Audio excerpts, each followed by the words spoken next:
I'm extremely excited to be here today to talk about Couchbase Server 2.0, which is now in beta. Through this presentation, I will try to keep it technical, and if the demo gods permit, walk you through a tour of Couchbase Server, along with all the new features that we have coming up. So with that, let's get started.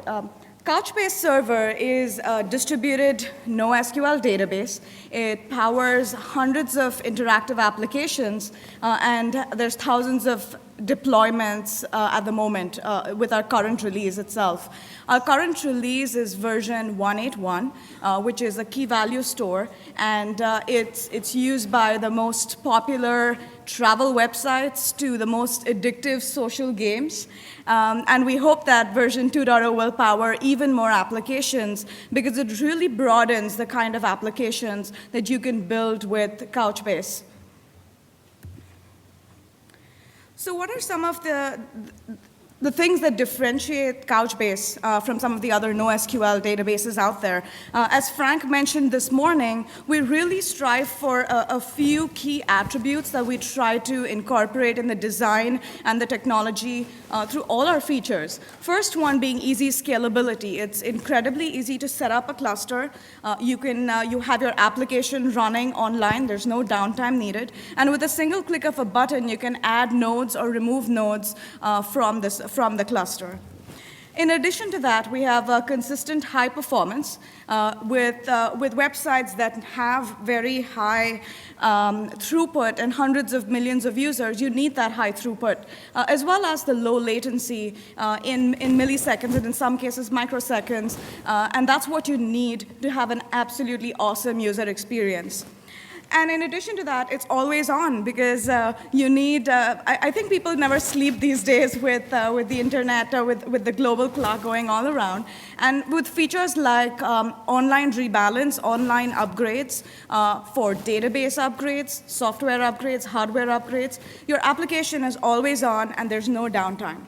So let's walk through some of these features specifically, and then go into the architecture of how that's supported. We have built-in clustering. In this case, all nodes are equal, so every node looks identical. This gives you a single node type, which makes it incredibly easy to build out a cluster. Every node has some active data that's stored on it and some replica data. And this way, you get a data distribution across the entire cluster. In addition to that, you have load distribution on the entire cluster as well with our auto-sharding technology. For high availability, we have database replication, and this is intra-cluster replication. And so if a node goes down, you have the failover or auto-failover features, which let you bring your replica data back up. It gets promoted to active, and your application is always up and running through this process. In addition to this, the zero downtime functionality, specifically using our rolling upgrades, allow you to perform database upgrades from major releases. For example, from 1.8 to 2.0, you can have a rolling upgrade and have your application on and running all the time. And you don't have to take the app down. You don't have to make any application changes. You stage out this upgrade through the cluster, and you have, at the end of it, you have an entire cluster which is running a new version. It's also very helpful for hardware maintenance. You might want to increase your memory capacity. You might want to increase the size of your disk. And this online upgrade capabilities and the online rebalancing gives you the ability to do that.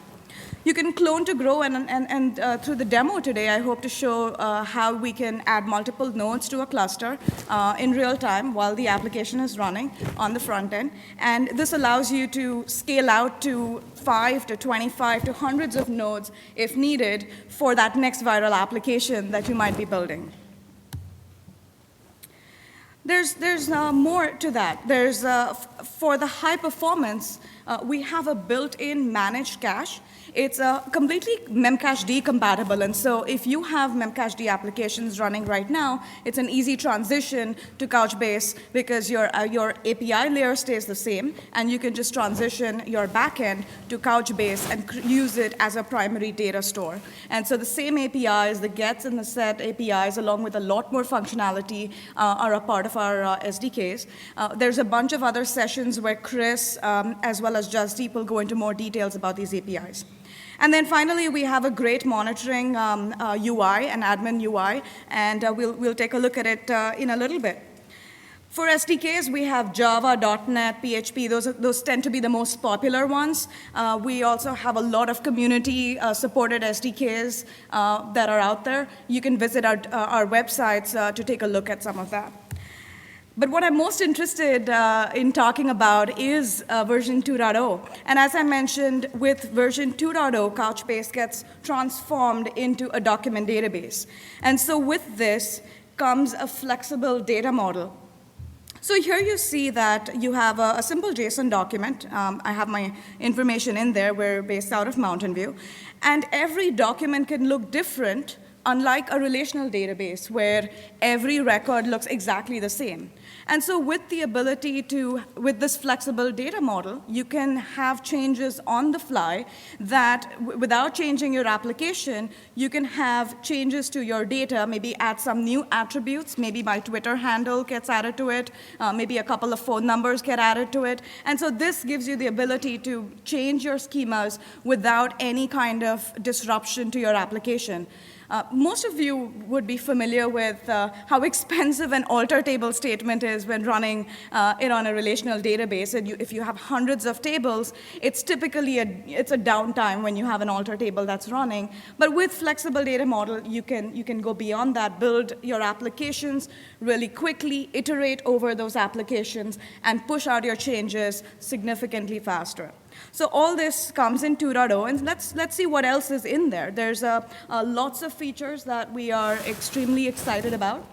First off, JSON support, and this is something which a lot of our developers who've tried out our developer previews are already excited about. You have a native JSON support along with a lot of new UI capabilities, so you can view your documents in the UI, you can edit them and make changes to them, and so all this comes with 2.0. Next is indexing and querying, and this gives you the ability to build really rich applications. You can have primary indexes, secondary indexes created on the materialized views. You can define a view and then create a query that's for keys, specific key lookups, for range queries, for aggregates, and so on. And then incremental MapReduce, which is incredibly powerful to build real-time applications. And as Chris from McGraw-Hill talked about this morning, the incremental ability gives you a lot of power to build that real-time application where changes, only the deltas get built into the index. And this is also the technology that we use behind our index building. And then finally, cross-data center replication, which we refer to as XDCR. At the end of the day, I hope you all can remember this new acronym that you've learned, XDCR, because the next few slides, I'll probably just say XDCR. It's just too long to say cross-data center replication. It's an incredible feature which gives you the ability to replicate from one cluster to another cluster, and hope to demo that as well. So now talking about the architecture. So let's take a look at what it actually looks like within a Couchbase instance. So here you have a single node.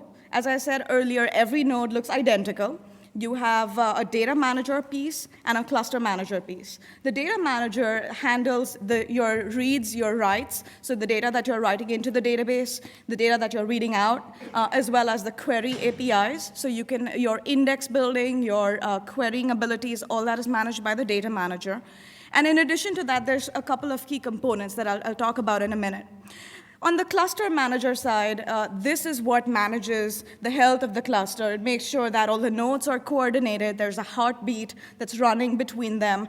You have replication going on within the cluster. You can set up replicas, a configurable number of replicas. Up to 3 replicas can be set up.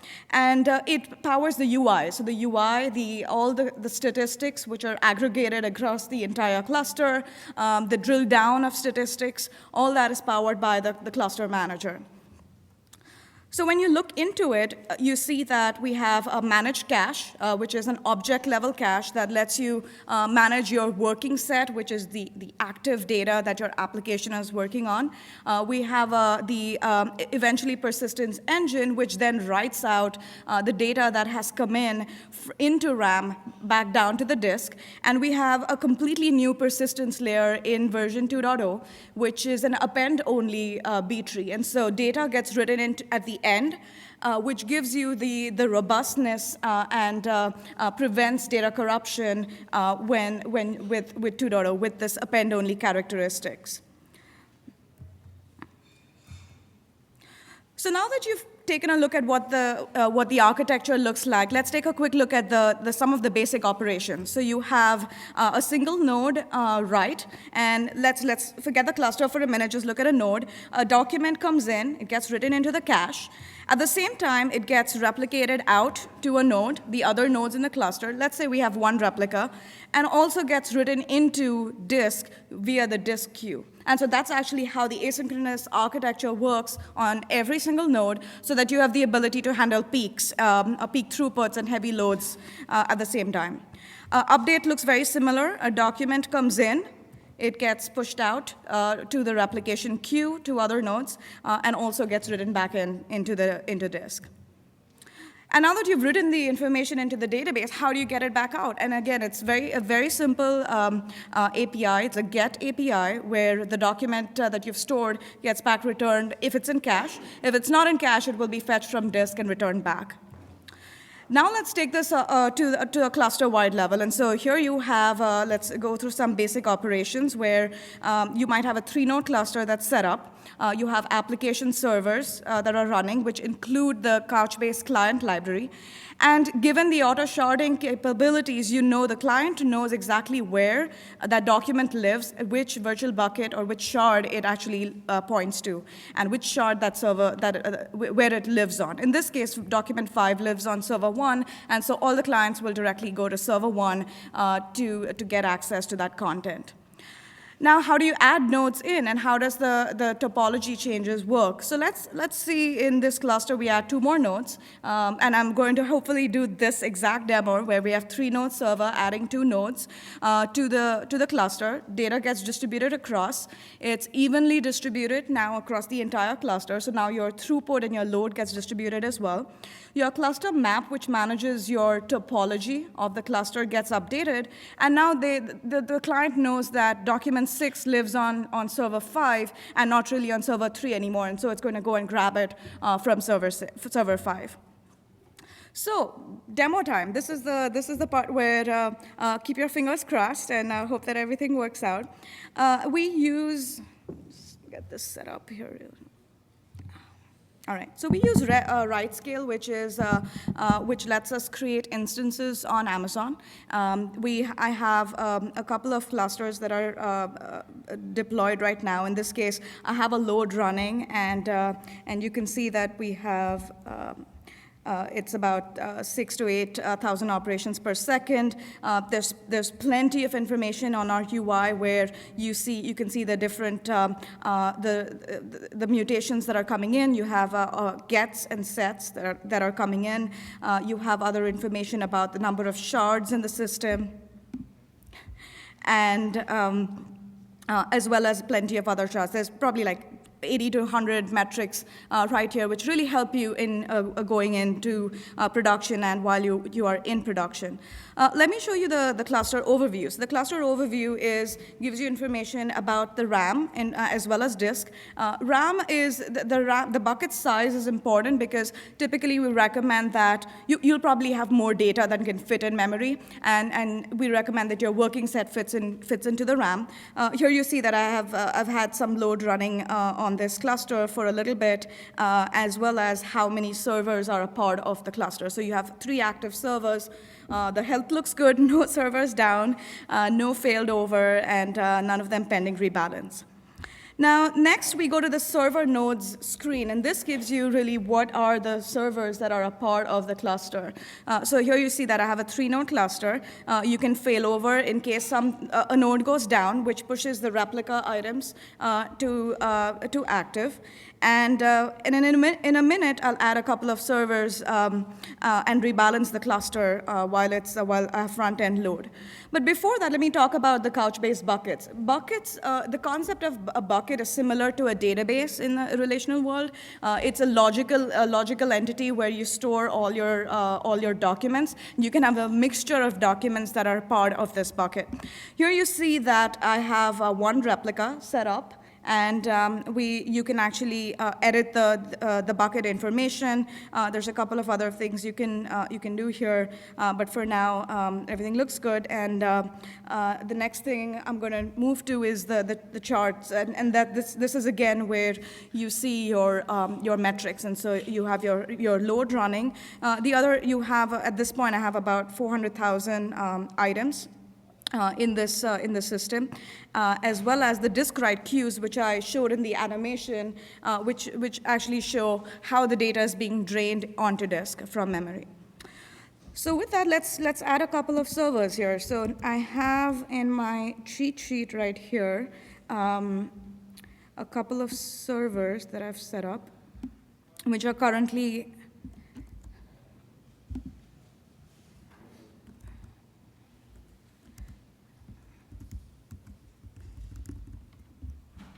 sure that looks good.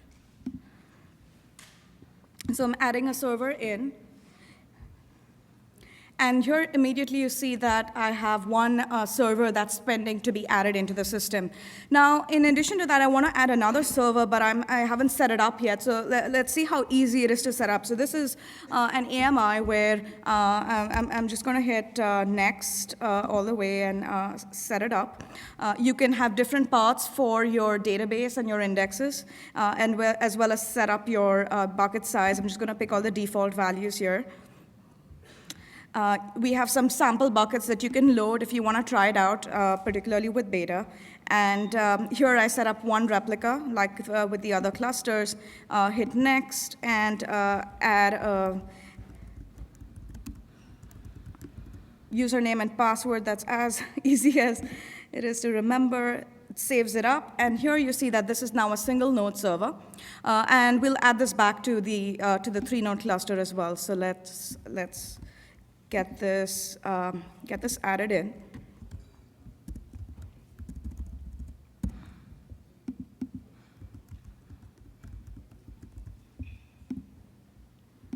Now the add operation just adds the server as pending, because you might want to add multiple servers at the same time. In this case, I'm actually adding 2 servers to a 3-node cluster, and I'm going to hit rebalance, which will start off the process of distributing the information, the data, the documents from 3 nodes to 5 nodes in the system. And so you see here that rebalance starts off. The front-end load, and let's take a look at it.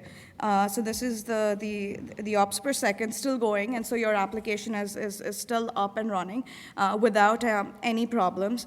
And it's interesting to see actually how the shards move over. So initially it'll create the replica V buckets, which is it's creating new replicas on the servers that are being added in, and then eventually it will move over the active shards to the buckets as well.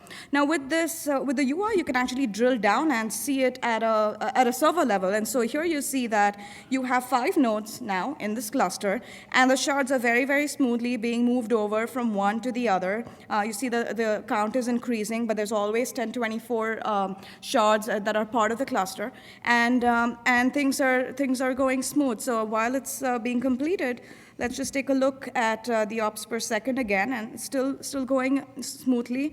While the replication streams are going on, your rebalance is going on. So everything is kind of happening at the same time without any application downtime.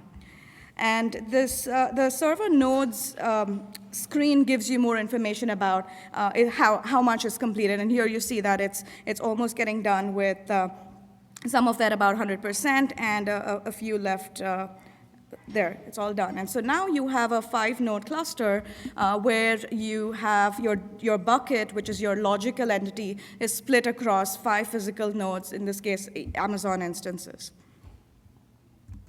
So with that, let's jump back to the presentation and go over some of the new functionality. Now, all this that I've shown is also available in our current version, but let's take a look at indexing and querying. And so now we go back to the 3 nodes that we had, and let's create some indexes. So what happens when you create an index is you have B trees that are created. You have one for your active documents.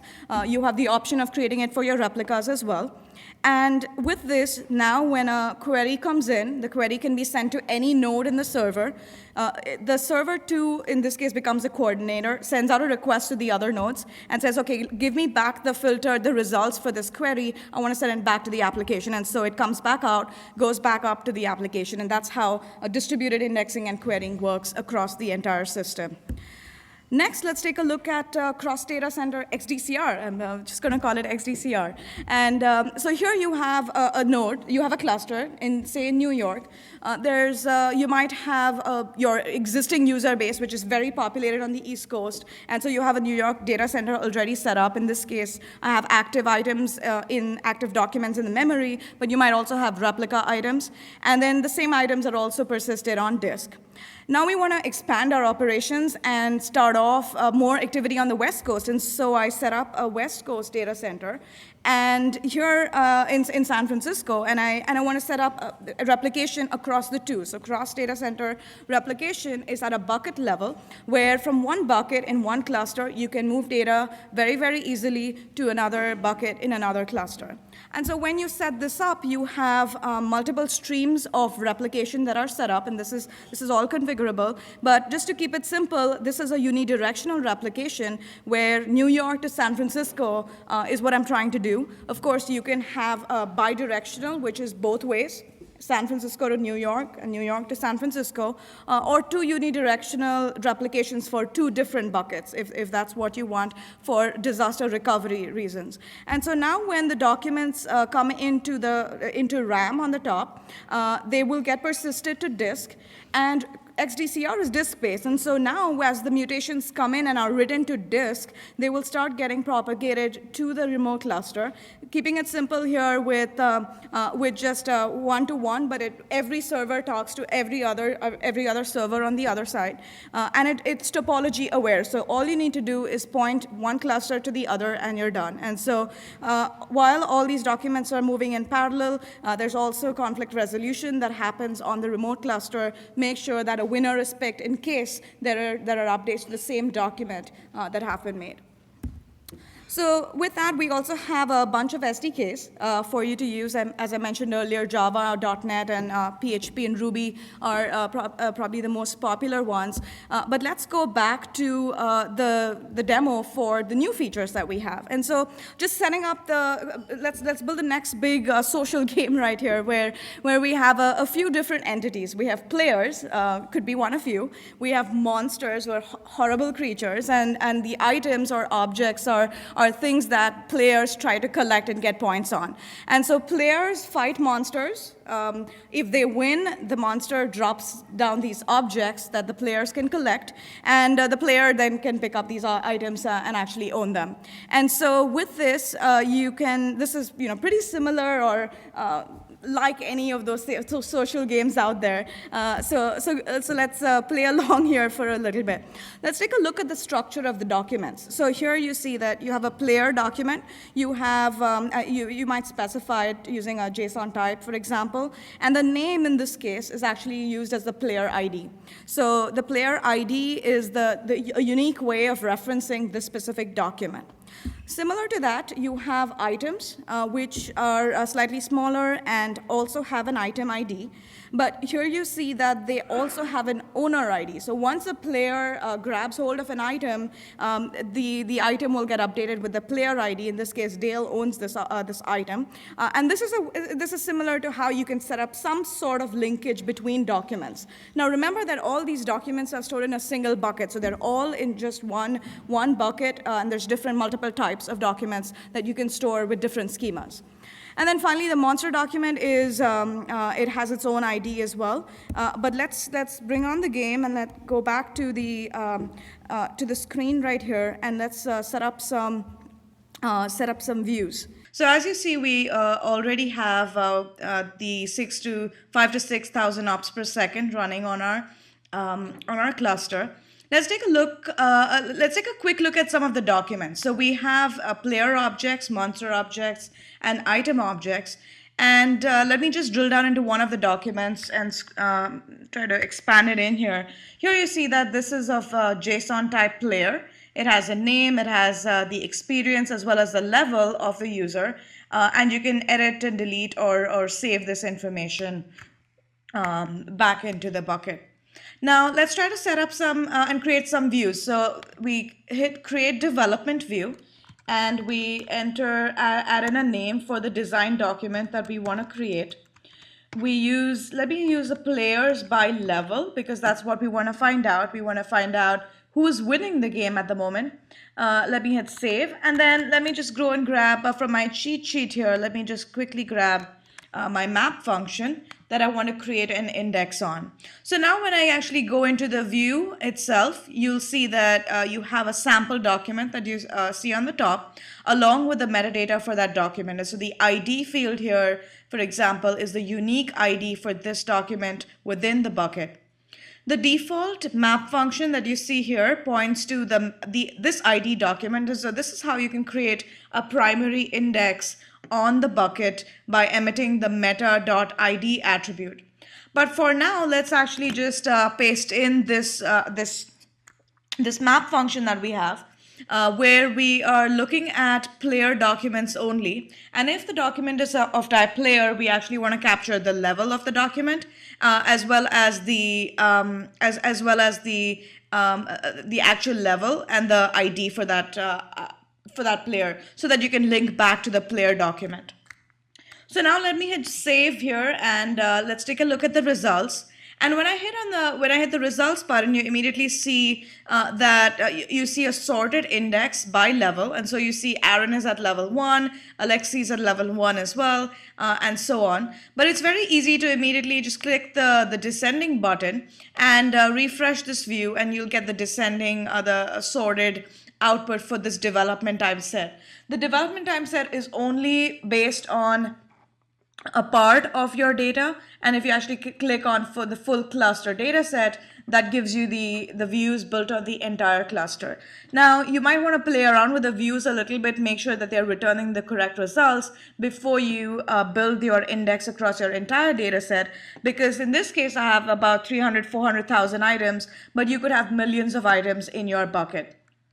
So now that's a simple map function. Let's actually add a reduce function here. And so we have some built-in reduces which are pretty optimized. And so I add an account, I hit save like I did earlier, and I take a look at the results. And here I see 299 items in this development set total.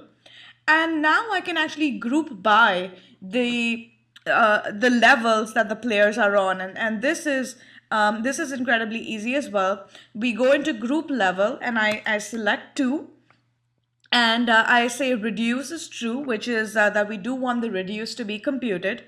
And once that's set, when you hit results this time around, it's actually going to group the players by level. And so now you see that for this development time set, we have about 70 players that are at level 5. There's only 1 player at level 7, which is great, which is in this development set. But when we actually now push it out to the full cluster and hit show results, now it's going to build the index over the entire cluster. And at the same time, you can go into the views and push it out. You can actually publish it to production. And a production view cannot be mutated, so you can't edit it anymore, because views have a major impact. So building a view has a major impact on the system, and you don't want to edit your views while you're in production. So you can copy it back to dev and edit it there. But let's take a look at the player objects and see how what we have here. And now you see that we have a lot more data. So we have about 300,000 items in here. And now when we do a group by, we'll see the highest group level there is. Save these settings and hit show results. And you see that the top level is actually level 22. There's only one person at 22 and one more at 20 and so on. And so this is how views work. It's relatively easy. You can create multiple design documents across your data. With that, let's take a look at how XDCR can be set up. So if you go to the XDCR tab, you'll see that you first have to set up a remote cluster. And I actually have a remote cluster that I have set up. This is a 4-node cluster here that I have created. And we have one bucket here as well. We have the default bucket, and there's no items in here. So I want to start off from scratch and push out the data to the remote cluster.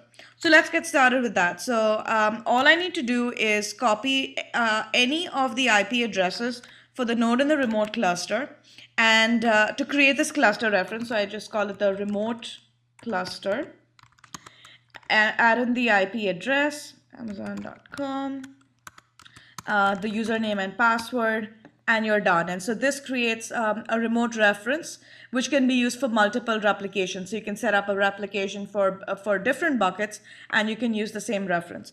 Now let's create this replication, and immediately you can select the buckets.